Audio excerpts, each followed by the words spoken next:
example of a Reconstructionist who was prominent a few years ago, and I want to mention that Christian Reconstructionism was basically founded by R.J. Rushdoony in 1973 as sort of the founder of Christian Reconstructionism.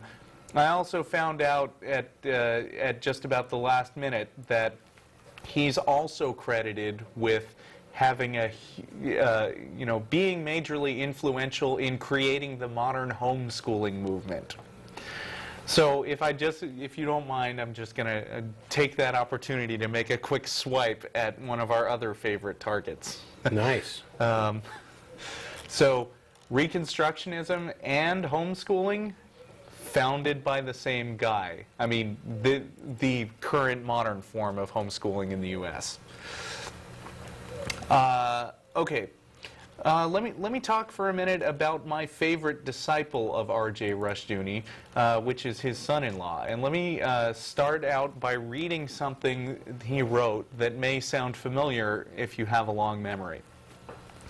The year 2000 problem, the year the earth stands still. We've got a problem. It may be the biggest problem that the modern world has ever faced. I think it is. At 12 midnight on January 1st, 2000, a Saturday morning, most of the world's mainframe computers will either shut down or begin spewing out bad data.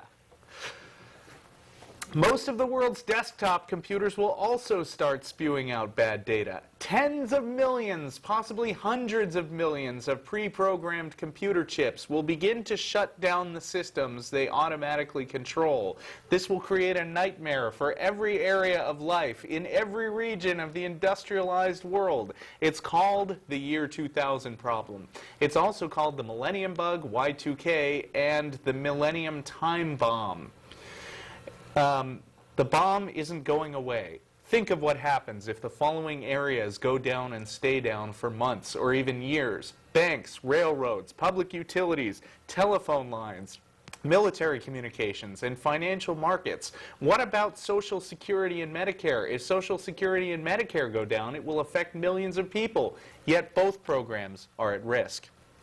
Months before January 1st, 2000, the world's stock markets will have crashed. Who is going to leave his money in his bank if he thinks his bank's computer is not reliable? A worldwide run on the banks will create havoc in the investment markets.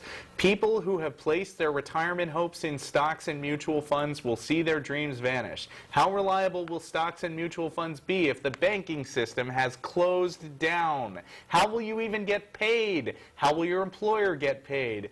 How will governments get paid? Hey, Matt, remember when all that happened? I might have been asleep that day. It got better. Yeah, there was like horrible Armageddon for a couple of minutes, and then it just went away. Oh, weirdest thing. Oh, no, actually there wasn't. Not even for a couple of minutes. No. It's like this threat of an asteroid's going to collide with the planet, and and it just misses. Whoops. That's amazing how that happened. The guy that I was just quoting was Gary North, who happens to be R.J. Rushdoony's son-in-law, and presented himself as this very unbiased observer who's a hard-eyed realist, who was just trying to warn people of the impending doom. And there's this very amusing article in Wired magazine on January 5th of 2000, which I've linked from the blog, saying, after a relatively smooth transition to 2000, North finds himself in the somewhat uncomfortable position of having to retract his doomsday predictions. I am certainly willing to say that my assessment of the threat as things have played out was incorrect, North wrote in a statement published Wednesday on his website. Well, good for him. Yes, good for him. I mean, there are plenty of other, there are plenty of other doomsday predictions that have taken place, especially with regard to the rapture / tribulation / millennialism thing, where the end of the world is coming. Are you ready for the rapture? And then people will give a date, and it's coming now. And when they're wrong, I don't normally see a statement saying, obviously I was wrong. I have some dates. Oh, yeah? Yeah, 1844, William Miller predicted Christ would return between March 21st and 1843 and March 21st, 1844. So you get like a whole year span, which is actually pretty good because Oh, during... by the way, you have the phone number. yeah, during that, by the way, yeah, the phone number's up. You can call in and talk about this or other things. Yeah, that's a good kind of thing. But he revised his predictions, claiming to have miscalculated to October 22nd, and that's where the Advent movement, the Seventh-day Adventists, came from. 1977, William Brannan prophesied the rapture would take place then. Chuck Smith thought it was 81.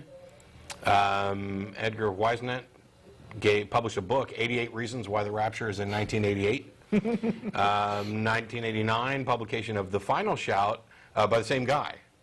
So he published 88 Reasons Why the Rapture was in 88. 89, he didn't give 89 reasons. He just called it The Final Shout, Rapture Report 1989. Maybe he just had to give one more reason. Well, evidently even more, because he also called it for 92, 95, and other years. A Korean group predicted it in 92, 93, 7 years before the millennium. There were a number of predictions about 2000. John Hinkle predicted June 9th, 1994. But now there are some that are for the future. Harold Camping's revised prediction has May 20... Revised. Good for you, right, Harold? May 21st, 2011. 2011. Yeah. That can't be it, because the real end is when the Mayan calendar runs out. I thought the real end was if you look at the Great Pyramid, you can calculate dates, and there's markers, and they coincide with really strong points in history, and then they end in this bottomless pit. And I thought it was like May 5th, 2005. So we might have passed that. Yeah. So the Egyptians might have got it wrong too. Sir Isaac Newton proposed, based on his calculations using figures from the book of Daniel, that the rapture could happen no earlier than 2060. Oh. Now here's a genius. That's good. I'm going to make a prediction that can't possibly be wrong until way after I'm dead. And Well, even then it can't be wrong, because if it never comes, then then his statement is literally accurate. it couldn't happen earlier than 2060. Might happen afterwards. He's right on the money. He'll There never you be go. proven wrong. Isaac Newton was a genius. Yeah.